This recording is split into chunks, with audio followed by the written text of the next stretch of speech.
O 8º Congresso Estadual dos Fazendários, o CONEFAZ, entrevista o jornalista Luiz Nassif, que foi o primeiro palestrante do nosso congresso, falando sobre a análise da conjuntura econômica e política do nosso país. Nassif, você, refletindo conosco nesse primeiro dia, falou que o atual governo, o governo Temer, nos primeiros 6 meses e até o momento, se preocupou mais do que realmente dar ao país a alavancada que ele precisava, ele se preocupou mais em fazer com que fossem aprovadas reformas, medidas que em nenhum outro momento se poderia ser possível. Aqui se dá, então, essa facilidade dessa aprovação dessas medidas e essa apatia que nós vemos também na nossa população. Olha, tem um estudo clássico aí de uma historiadora americana, chamada Naomi Klein, chamada Teoria do Choque, mostrando que vem nos anos 40, 2 psicólogos alemães, eles desenvolveram a teoria do choque, o choque elétrico mesmo. Então, o que eles faziam? Eles davam um choque e, quando a pessoa estava bem alterada, assim, eles achavam que zerava o passado, daí você podia colocar ideias novas e normalizar as pessoas. Isso aí passou depois para a teoria econômica. Então, nos anos 50, a escola de Chicago ela dizia o seguinte: sempre que tiver um choque político, e o Chile foi o primeiro caso, você tem uma completa desestruturação do país. Você perde a sua memória, você não vê saída, você vê tudo perdido. É o momento que você tem 6 meses, é o prazo que se previa lá, para você aprovar um conjunto de medidas liberalizantes que, em outras circunstâncias, não seriam aprovadas. O que o governo... Eu não digo nem governo Temer. O governo Temer, o que é o impeachment, o golpe? Você tinha o Temer e a sua organização lá, e você tinha o pessoal de mercado, um grupo de economistas que foi preparado, parte aí com o pessoal do TCU, parte com o mercado, um conjunto de pessoas, Marcos Lisboa, aquele cara do TCU que depois, no processo da Dilma e outros, que prepararam um conjunto de medidas as mais radicais possíveis para aproveitar aquele momento de transtorno geral. Mas são tão radicais que elas não vão ter sequência. Essa PEC do teto, por exemplo, ela não vai durar um ano. O ano que vem vai ser revogada, né? Então, aproveitaram isso para fazer um desmonte profundamente ideológico. Então, quando eles colocam o PEC do teto, o país, na situação que estava, a única maneira de você recuperar a economia seria aumento de gastos públicos. Se tivesse um governo minimamente racional, pegaria a dívida pública, reservaria 100, 150 bilhões de reais para obras do PAC e outras lá, para reativar a economia. Mas esse pessoal não adianta.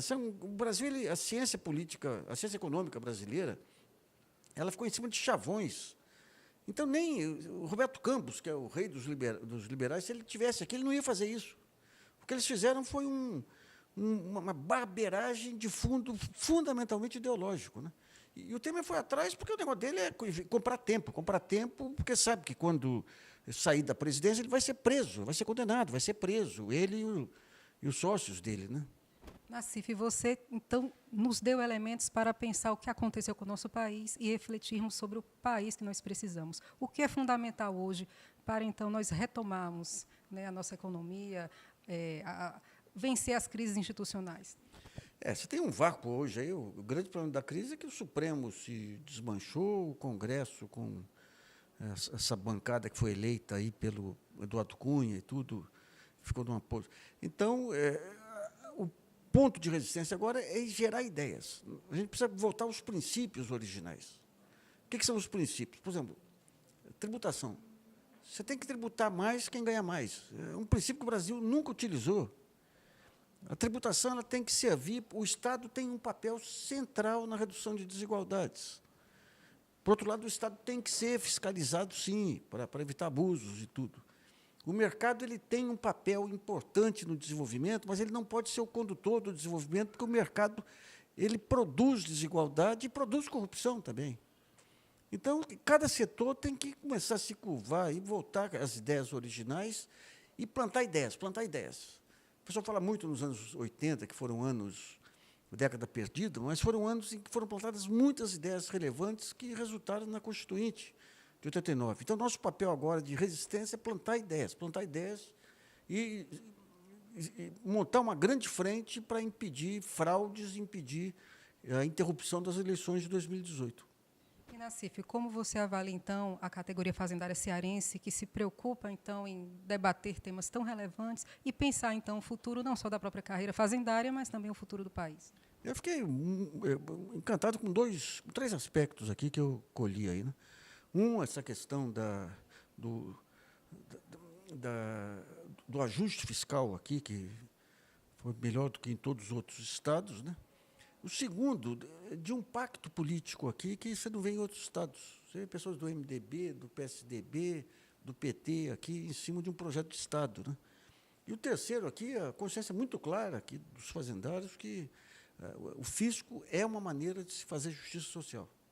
E esse é um ponto central. Nós não podemos. Hoje em dia, com os concursos, aí você tem muita figura do chamado concurseiro, que já entra com salário elevado, não se vê mais na condição de servidor público, acho que servidor público é demérito, ele é autoridade. E aqui eu vi demonstrações da vocação pública bem explícita aí da parte de vocês. Muito obrigada, Nassif, por estar conosco no 8º Conefaz. Obrigado a vocês aí.